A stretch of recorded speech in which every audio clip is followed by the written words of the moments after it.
হিতোপদেশ 16:20 লেখা আছে, যে বাক্যে মন দেয় সে মঙ্গল পায়। আজকে বহু মানুষকে দেখা যায় তারা বাক্য শোনে কিন্তু মনোযোগ সহকারে নয়, আর যার জন্যে বাক্যের যে মঙ্গলগুলি আছে সেগুলি জীবনে কার্যকারী হয় না।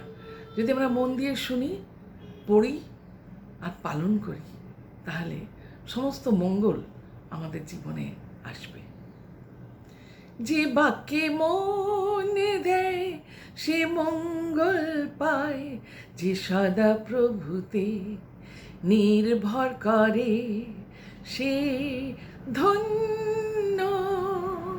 যে বাক্যে মন দেয় সে মঙ্গল পায়, যে সদা প্রভুতে নির্ভর করে সে ধন্য।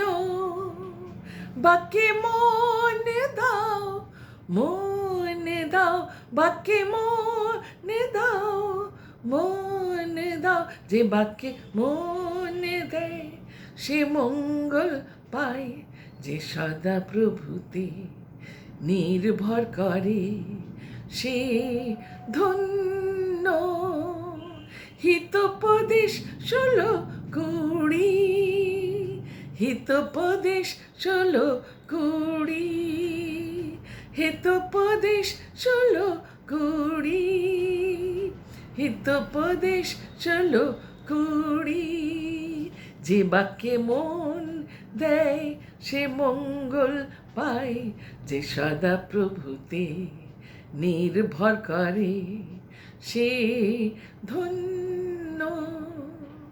হিতোপদেশ 13:13, হিতোপদেশ 13:13। যে বাক্য তুচ্ছ করে তার সর্বনাশ হয়, যে বাক্য তুচ্ছ করে তার সর্বনাশ হয়। হিতোপদেশ 13:13 ভুলে না যায়। যে বাক্যে মন দেয় সে মঙ্গল পায়, যে বাক্যে মন দেয় সে মঙ্গল পায়, যে বাক্যে মন দেয় সে মঙ্গল পায়। হিতোপদেশ 16:20 ভুলে না যায়।